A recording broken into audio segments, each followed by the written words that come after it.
Schools, those bright, noisy places meant for learning, laughter, and little triumphs, turned into killing fields. Imagine kids, backpacks slung over their shoulders, not running play tag at recess, but ducking bullets in hallways.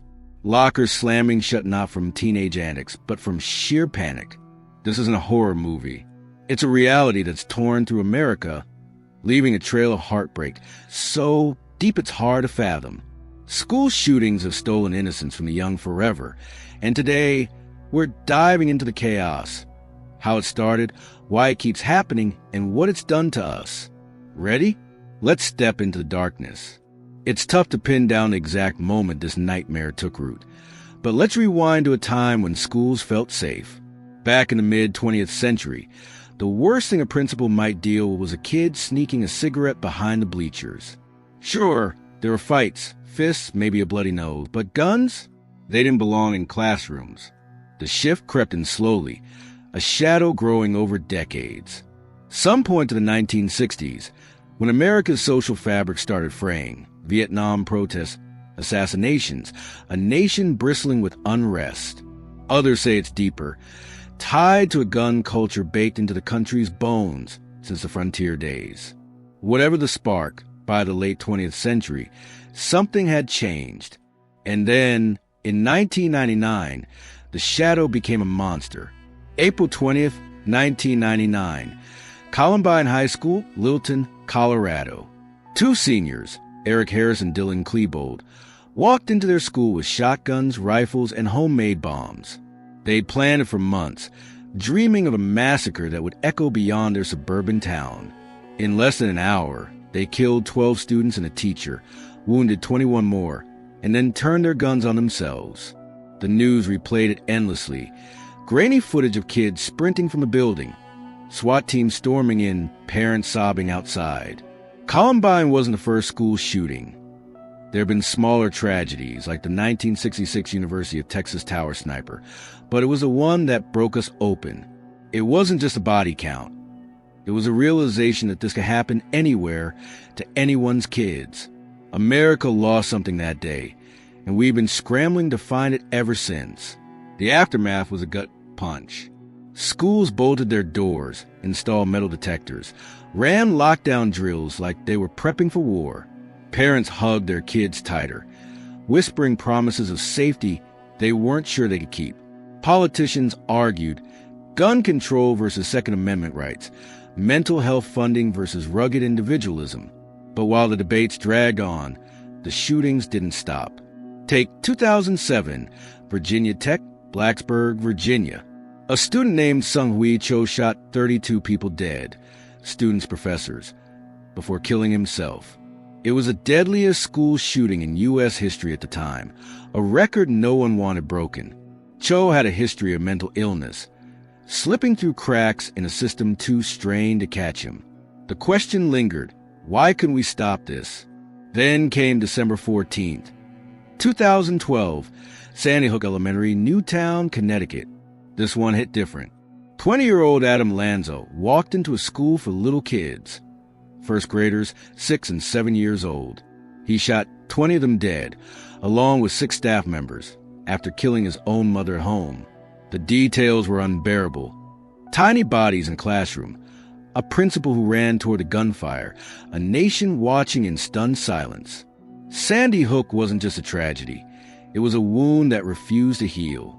Moms and dads across America saw their own children in those faces, heard their own voices in those last goodbyes. Protests swelled. Marching moms demanded gun laws. Tearful pleas flooded Congress. President Obama wiped tears on live TV, pushing for background checks. But the laws stalled and the grief stayed. The 2010s kept piling on the pain. February 14th, 2018, Stoneman Douglas High School, Parkland, Florida. Nicholas Cruz, a 19-year-old expelled student, opened fire with an AR-15. 17 dead, 14 kids, 3 adults, dozens injured. This time, the survivors fought back with their voices. Students like Emma Gonzalez and David Hogg turned anguish into activism, launching March for Our Lives, rallying thousands to scream never again. Their words cut deep, raw, angry, unfiltered. But the shooting still came. Santa Fe High School in Texas. Just 3 months later, 10 dead. The list grew longer, the names blurring together. Umpqua Community College, Northern Illinois, Marjorie Stoneman Douglas again in our minds. Each one a fresh scar, each one a question. Why? So what's driving this? Peel back the layers, and it's a mess of threads. Guns are everywhere. America has more firearms than people, over 400 million by some counts. The NRA flexes muscle, lobbying against restrictions, preaching rights over reform. Mental health? A crisis ignored. Counselors overstretched, stigma silencing cries for help. Bullying, isolation, rage festering online. Shooters often fit a profile. Lonely kids radicalized by dark corners of the internet. Columbine's killers idolize mayhem. Parkland's shooter posted threats no one heeded. And then there's a copycat effect. Each massacre inspires the next, a twisted legacy broadcast in blood. But knowing why doesn't stop it. It just makes the failure sting more. The cost is staggering. Kids don't feel safe anymore. Surveys show half of teens worry about a shooting at their school. Backpacks now come bulletproof. Desks double as shields in drills. Teachers carry trauma kits instead of just lesson plans. Parents live with a quiet dread. Every goodbye at the bus stop a gamble. Communities shatter. Newtown's population shrank after Sandy Hook. Families fleeing memories they couldn't bury. And the numbers? Over 300 school shootings since Columbine. Hundreds dead, thousands wounded. But it's not just stats. It's birthdays uncelebrated, desks left empty, futures erased. Innocence isn't just lost. It's stolen, over and over.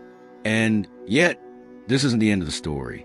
Look at 2022, Uvalde, Texas, May 24th. Robb Elementary School, 19 kids, 2 teachers. Gunned down by an 18-year-old with a legally bought rifle. Police waited outside for over an hour while parents begged to go in. Kids bled out, and the town broke apart. The outrage was deafening.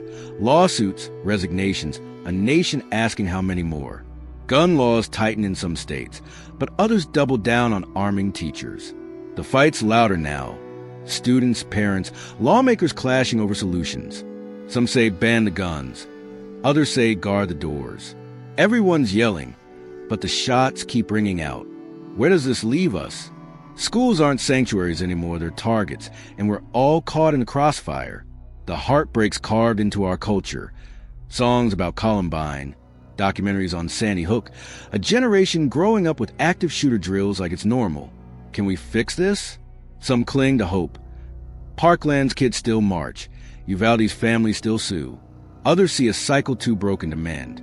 One thing's clear. This chaos isn't done with us. Next time, we'll dig into one of these tragedies. How a single day rewrote everything. And why we're still picking up the pieces. Don't look away.